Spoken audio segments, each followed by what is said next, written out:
Cuando las palabras tasa de mortalidad aceptable se convierten en parte de una norma industrial, hemos perdido el rumbo de la humanidad.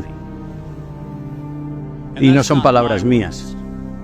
Esas fueron las palabras de la Organización Mundial de la Salud y de Pfizer y de Moderna, cuando se les dio la autorización para iniciar el proceso de matar a seres humanos con el fin de alcanzar sus objetivos. Se trata de un cártel criminal.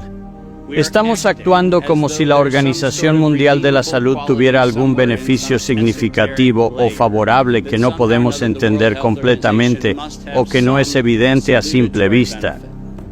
Pues bien, voy a decirles que desde su formación en 1940, la Organización Mundial de la Salud no ha sido más que un cártel criminal que tiene una única y singular intención.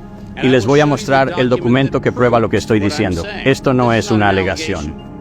Esto es demostrable por sus propias palabras escritas por sus propias manos. Y utilizan un proceso de 4 pasos para ejecutar cada uno de sus nefastos planes.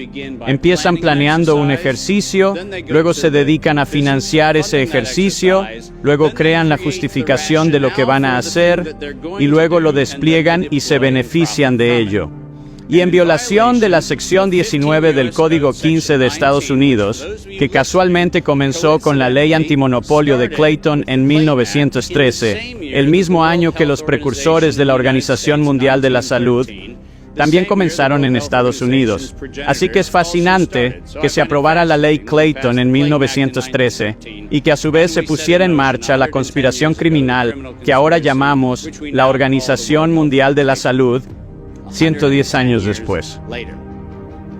Y en violación de la TFU, el Tratado de Funcionamiento de la Unión Europea, el tratado supuestamente para el funcionamiento de la Unión Europea, que debería ahora ser llamado el Tratado Disfuncional para la Conspiración Europea, el artículo 101 expone claramente las condiciones de que esto nunca fue algo relacionado con la salud pública. Fue una actividad delictiva con el propósito de infundir terror, para adaptar el comportamiento de una población. Y punto. Eso es lo que fue. Eso es lo que siempre fue. Y podemos inventar todos los argumentos teóricos que queramos sobre este asunto.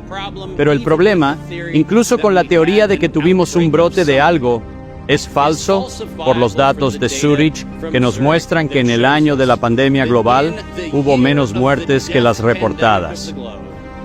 Y las compañías de seguros de vida pagaron $30,000 millones menos en reclamaciones.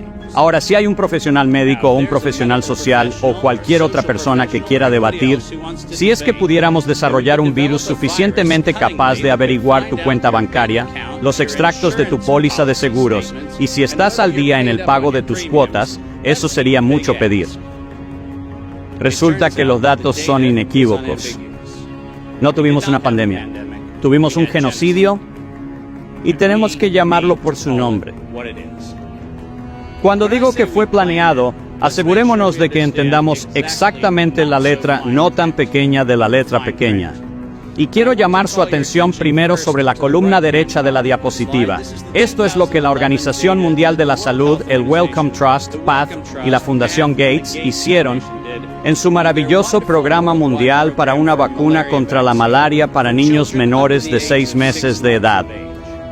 Y en su ensayo clínico es útil señalar que asesinaron a 66 niños en el grupo de la vacuna y luego astutamente usaron el término control para un grupo de control en el que asesinaron a 28 niños.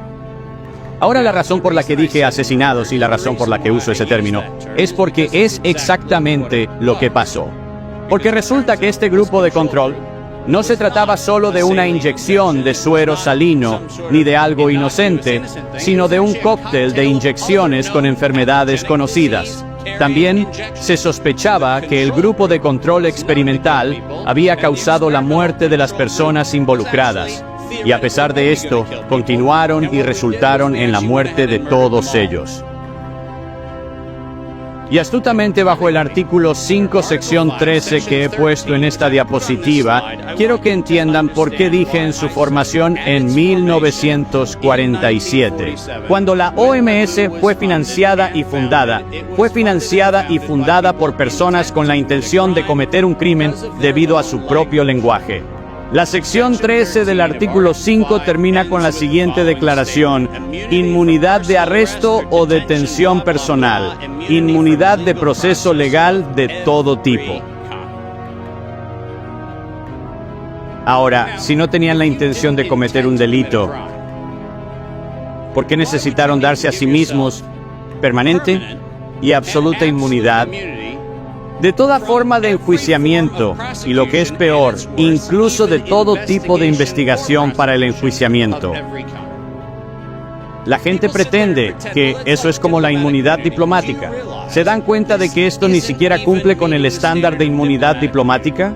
Esta es una organización criminal que puso en marcha sus propias leyes para protegerse a sí mismos contra crímenes que sabían que iban a cometer.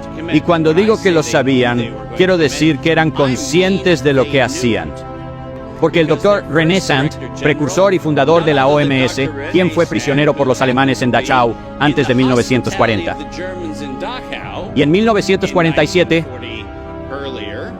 misteriosamente junto a la gran organización Rockefeller, fue financiado para fundar la Organización Mundial de la Salud. Y en 5 cortos años, René Sant decidió autorizar por escrito el verdadero propósito de la OMS por el entonces director general Dr. Brock Chisholm, que abogaba por el control de la población como objetivo principal. ¿A alguien le suena esto como salud pública?